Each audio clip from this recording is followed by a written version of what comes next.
La vie en trois lettres, le journal en trois titres sur Canal 3 Bénin. Mesdames, Messieurs, bonsoir. Voici le sommaire de cette édition. L'actualité nationale avec la célébration hier de la fête de Pentecôte dans un contexte plutôt singulier. La menace du coronavirus n'a visiblement pas facilité les choses à la communauté chrétienne. À Lokossa, dans le département du Mono par exemple, la ruée vers les églises n'a pas été effective en raison des mesures barrières imposées par le gouvernement. Nous suivrons le constat de Geoffroy Vincent dès le début de ce journal. Et puis, nous irons à la découverte de la ville de Djougou, c'est dans le nord du pays, précisément dans le département de la Donga.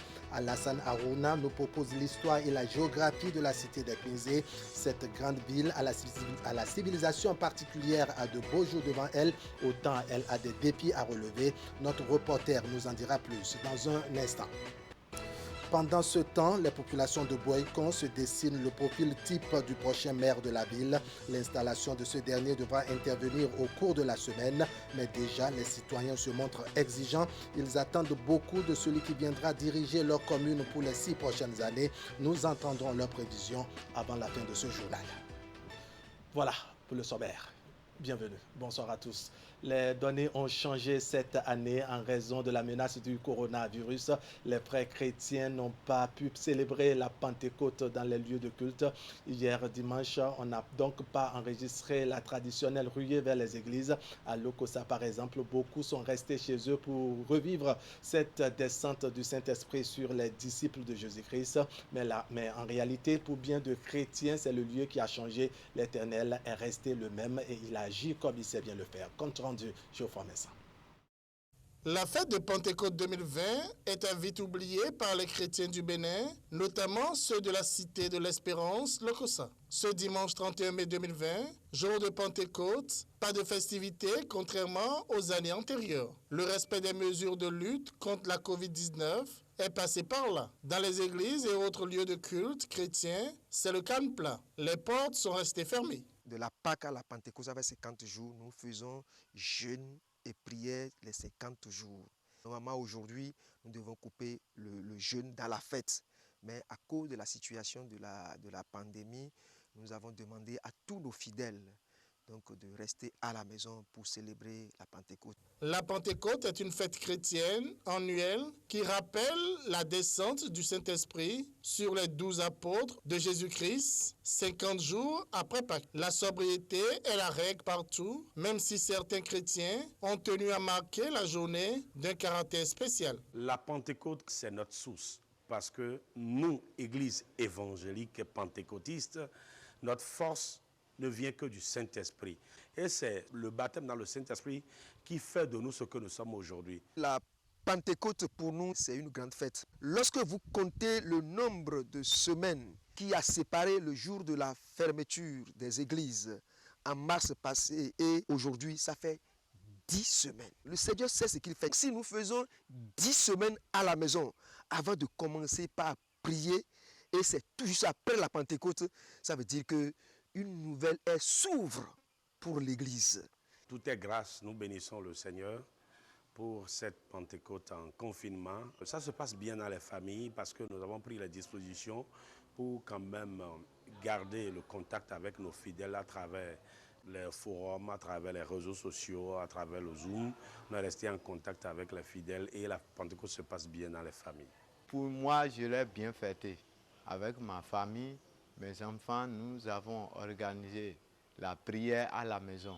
Nous avons prié et invoqué l'Éternel, le Saint-Esprit. Nous l'avons demandé. Et je crois que tel que ça se passait dans l'église, nous l'avons fait à la maison. Et la joie y est. Pour moi, c'est le jour où l'Éternel me renouvelle le baptême du Saint-Esprit. Notre Dieu n'a pas changé, il est toujours le même. On l'a invoqué dans nos maisons, il a répondu favorablement comme il répondait à l'église. Donc on a fêté bien Pentecôte. On célébrait Pentecôte ensemble avec les frères et sœurs en Christ, avec le pasteur. Et la louange est plus dense qu'à la maison. Le lieu a changé, mais l'Éternel n'a pas changé, il s'est manifesté.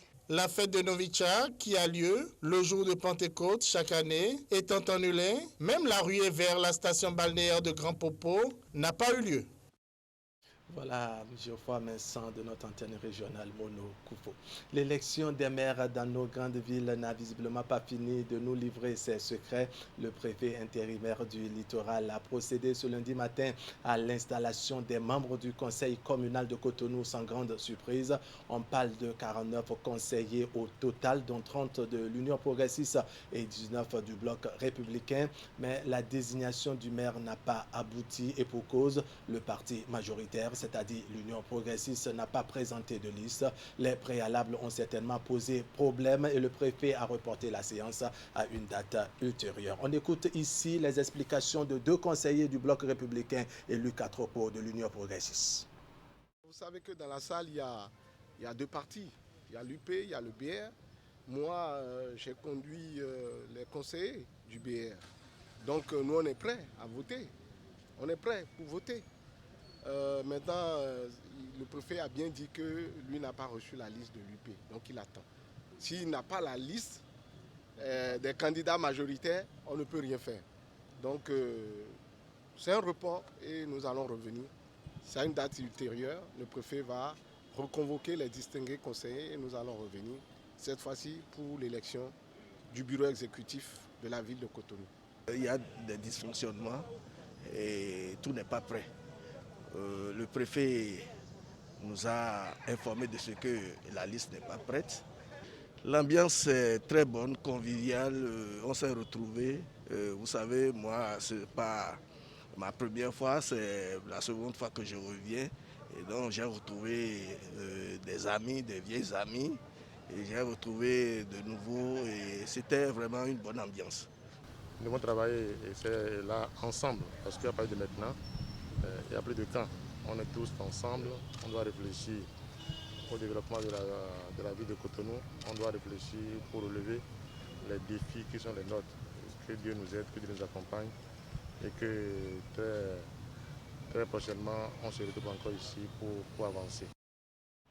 Connaissez-vous la ville de Djougou? Certainement oui, mais peut-être pas très bien pour mieux la situer géographiquement à vos interlocuteurs. Et comme je vous l'annonçais en titre, nous avons un guide, son nom c'est Alassane Harouna. C'est lui qui se propose de nous amener à la découverte de la cité des Pétoni, Niora et Atakura, la région de nos frères et sœurs Balafré, affectueusement appelée Pinzé, une ville spécifique du nord Bénin avec une civilisation plutôt singulière. Je ne vous en dis pas plus, suivons ensemble le récit de Alassane Harouna de notre antenne régionale Atakura Donga. Djougou est une cité commerciale du nord-ouest du Bénin, chef-lieu de la commune du même nom et préfecture du département de la Donga. Située à 456 km de Cotonou et à une quarantaine de kilomètres de la frontière togolaise aux portes du massif de l'Atakura, la commune de Djougou a une population estimée à 267 812 habitants, selon le recensement général de la population et de l'habitat réalisé en 2013. Par sa population, elle est la première ville du nord Bénin et la quatrième du pays après Porto Novo, la capitale. Elle s'étend sur une superficie de 3 966 km² et est limitée au sud par la commune de Basila, au nord par les communes de Kwandé et de Péenko, à l'ouest par les communes de Waké et de Kopargo, à l'est par les communes de Sinandé, de Ndali, de Tchaourou, toutes dans le département du Borgo. Subdivisée en 12 arrondissements, dont 3 centraux, 9 périphériques avec 76 villages et quartiers de ville, Djougou est une ville carrefour avec 6 sorties internationales. Elle est peuplée en majorité de groupes sociolinguistiques Youm 47,6%, de Lokwa, de Dendi, de Peul et autres, qui s'adonnent à l'agriculture, le commerce, le transport et l'artisanat. Depuis l'avènement de la décentralisation en 2003, 4 maires se sont succédés à la tête de la municipalité. Bior Morongworu, Michael Bassabi Diara, Alassane Zoumarou et Abishaye Akpala Abraham. Si les 2 premières mandatures ont été stables, la toute dernière aura été perturbée par une série de destitutions. Démarrée en 2015 par le maire Michael Bassabi Diara, ce dernier a été contraint à céder le fauteuil à Alassane Zoumarou, lui-même destitué 2 ans plus tard, et remplacé par Abishaye Akpala Abraham. Cité princière des Atchoukouman, 3 dynasties royales se succèdent au trône de Kiri, entre autres les Atakura, les Niora et les Pétoni.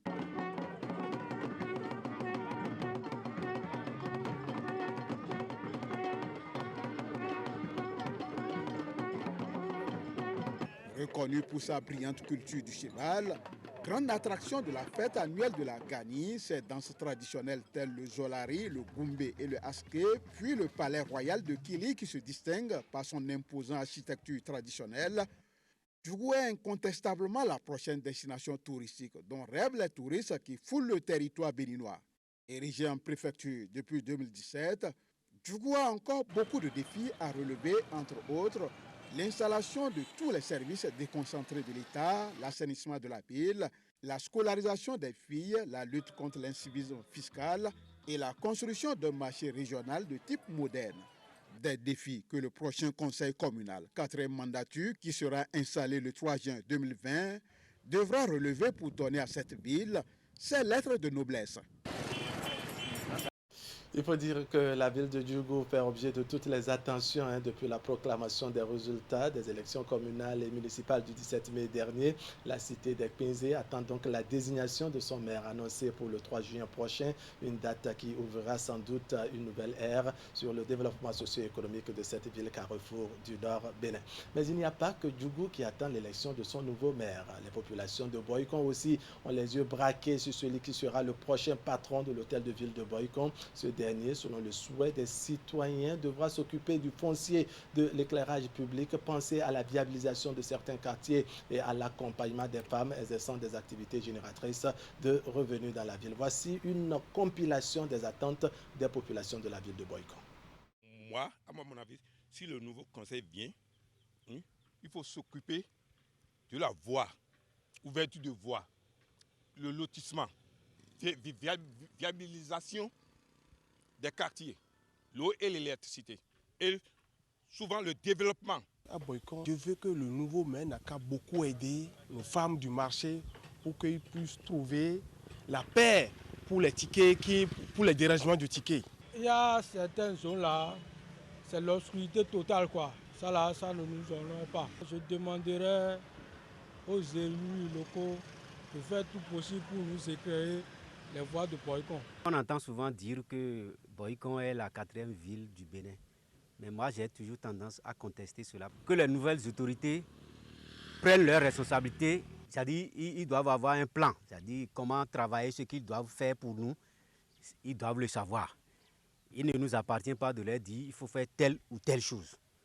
C'est quand on les verra à l'œuvre que nous on pourra juger, parce que dans 6 ans, ils viendront encore nous solliciter. Et c'est au vu de ce qu'ils auraient réalisé, c'est au vu de ce qu'ils nous auraient proposé et qui soit différent de ce que nous avons vécu jusque-là, qu'on pourra désormais savoir dans quel camp il faut s'orienter. Quel qu'en soit le bord qui va prendre la mairie, ceux qui vont prendre le pouvoir dans les prochains jours, que ceux-là ne puissent pas prendre leur temps, leur mandat pour se mettre dans des règlements de compte en fait.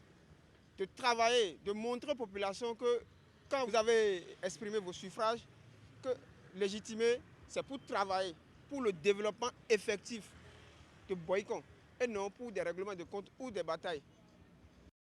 Pendant ce temps, les populations de la ville voisine d'Abomey jubilent puisqu'elles au moins connaissent depuis vendredi leur nouveau maire. Il a nom Antoine Djedou. L'homme a été désigné à la faveur d'une cérémonie supervisée par le préfet du Zou. Imet Hélène Amoussou nous fait ici le compte-rendu.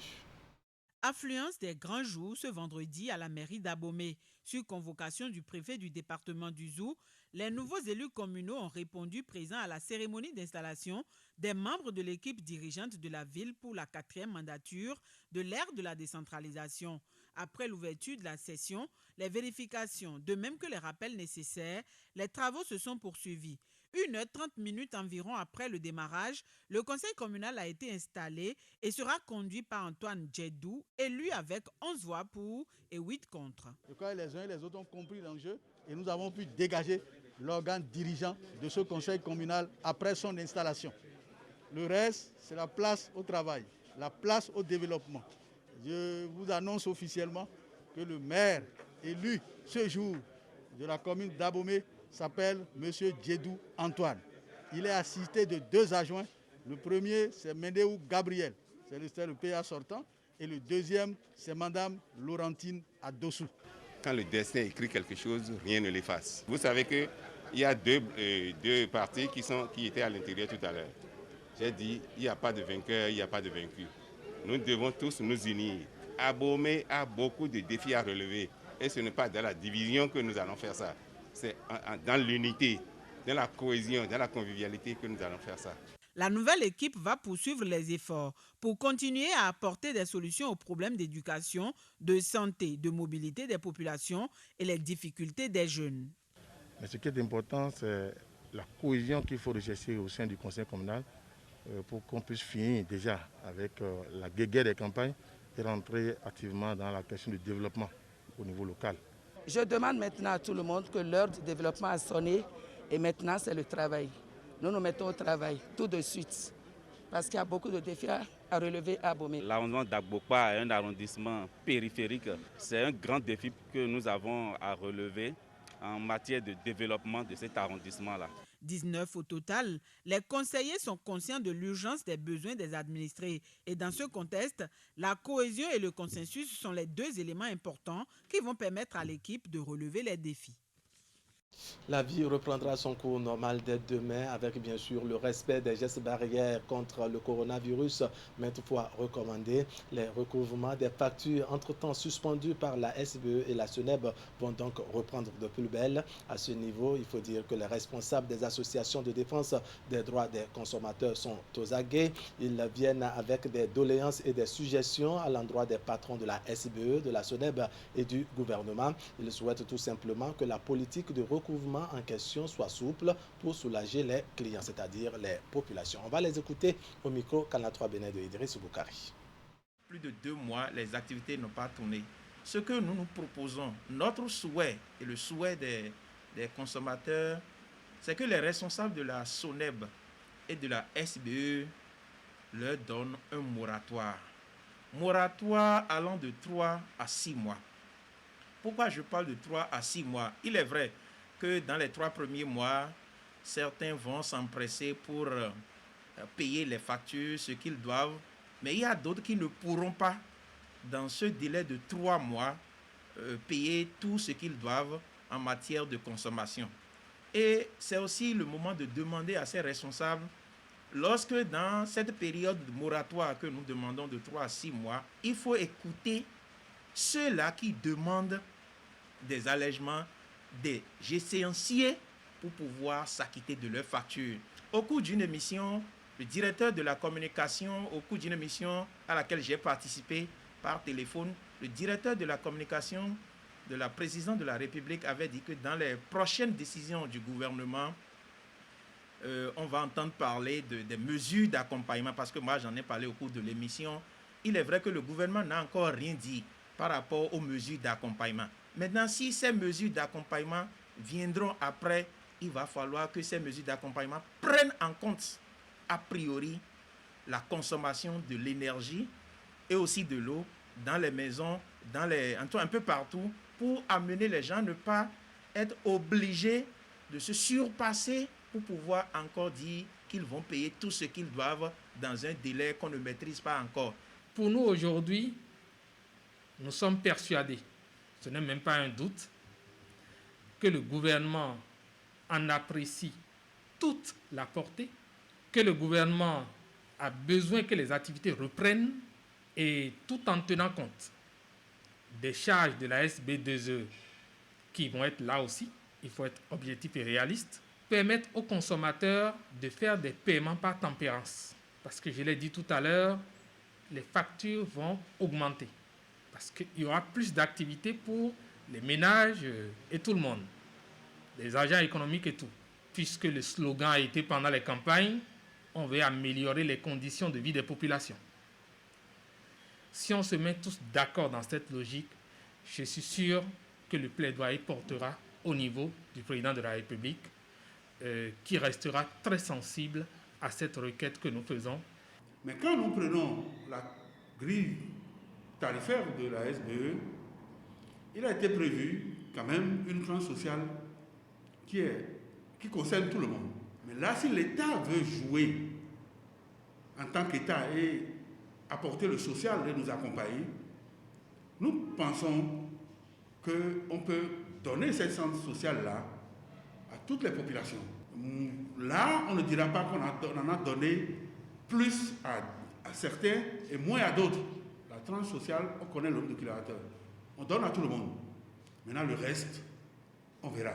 Maintenant, l'État aussi peut voir si c'est des activités lucratives que les gens mènent.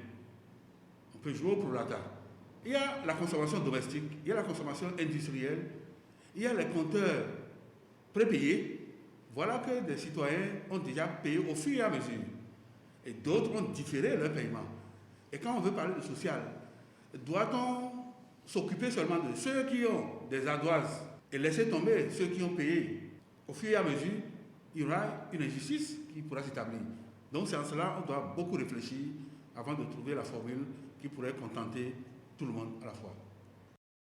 Et comme vous le savez, les candidats au baccalauréat de cette année ont rendez-vous avec leur destin le 20 juillet prochain. Ils sont au total 95 404 candidats à prendre part à cet examen national. Un effectif à la baisse de près de 5 000 candidats comparativement à l'année dernière. Le directeur de l'Office du baccalauréat nous explique les raisons de cette baisse d'effectifs de candidats. Alphonse Da Silva fait également le point des préparatifs à l'heure actuelle et surtout les dispositions sécuritaires et sanitaires prises pour une réussite sans faille de cet examen. On écoute Alphonse Da Silva, directeur de l'Office du baccalauréat.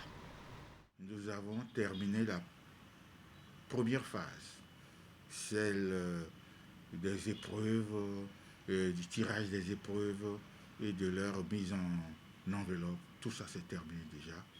Vous vous rendez compte, nous avons cette année 95 404 candidats. Multiplié par le nombre d'épreuves, ça fait dans les près de 500 enveloppes. Donc c'est fait déjà. Et nous l'avons fait, nous avons bénéficié du fait qu'on a relancé, on a mis le bac au 20 et nous sommes prêts. Maintenant nous nous acheminons vers les petites tâches et à l'extérieur, les centres d'examen. Nous avons supprimé 7 centres, compte tenu du fait que le nombre de candidats a diminué, mais nous avons créé 2. Vous vous demandez, mais pourquoi créer 2? Tout simplement parce que c'est dans une zone dortoir à Calavi. Nous avons dû créer le centre de Le Savoir et de chez eux. Cette baisse est justifiée par une bonne nouvelle. Vous savez, l'année dernière, nous avons creusé le plafond depuis 36 ans. Et on n'avait pas atteint ce nombre de candidats réussis. C'est pourtant ça, 50%. Donc c'est pour cela qu'il y a eu beaucoup de bacheliers l'année dernière et ça explique aussi cette baisse-là. Il faut dire que tout se fait en ligne. Cette année, nous avons fait les inscriptions en ligne, c'est complet. Et les inscriptions des surveillants en ligne, l'inscription des correcteurs en ligne.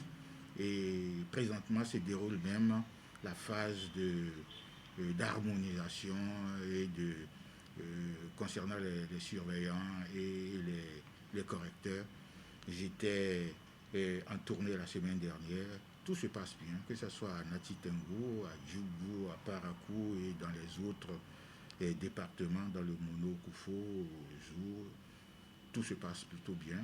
Et ceux qui doivent corriger sont ceux qui tiennent les classes et non les gens qui viennent et qui ne savent pas comment la situation se situe pour ne pas massacrer les copies. Donc nous tenons beaucoup compte de cela. Il y aura les dispositifs de lavage de mains et les candidats seront en masque. La distanciation était déjà respectée parce qu'au bac, c'est un candidat par table. Donc nous allons renforcer cela pour que les candidats puissent composer, réussir et être en vie, s'il plaît à Dieu. Voilà, Alphonse Da Silva, directeur de l'Office du baccalauréat, sur les détails de l'examen prévu au 20 juillet prochain.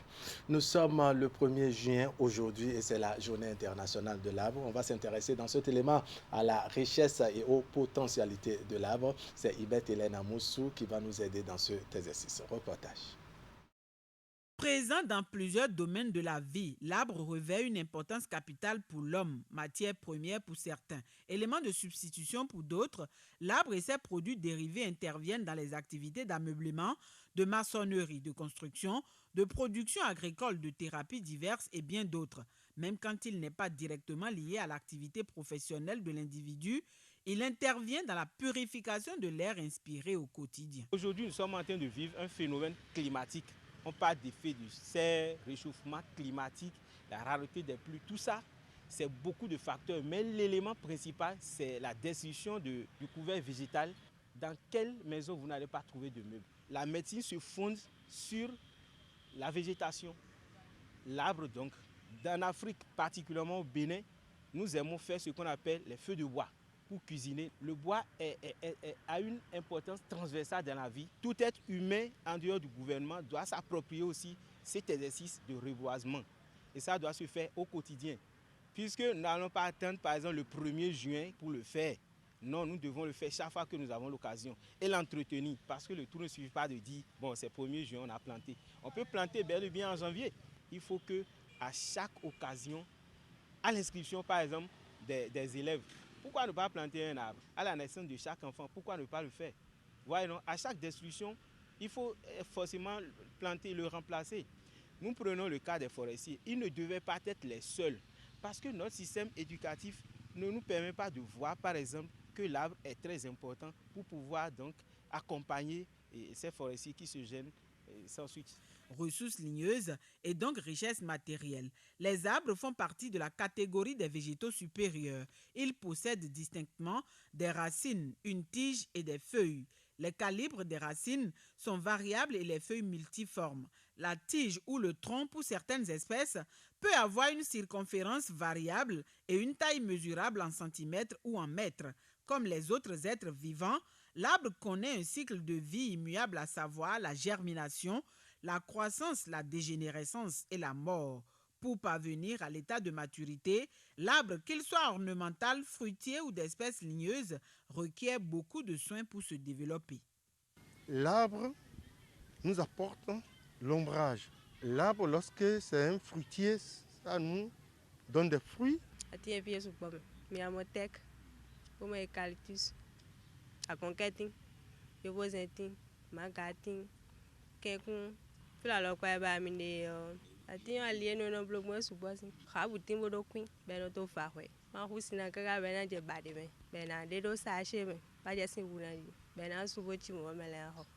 Planter un arbre, c'est vivre utilement, dit-on.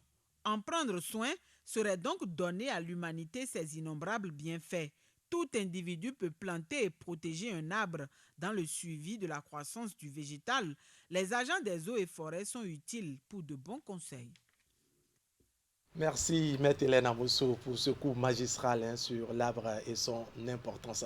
Mesdames, Messieurs, ce serait tout pour cette édition. Merci de nous avoir suivis. L'information continue sur Canal 3 Bénin. On va se retrouver demain à 19h30 pour partager le reste de l'actualité. Très tôt, comme d'habitude, on va se croiser sur Actu Matin et feuilleter ensemble les parutions du jour. Allez, portez-vous bien.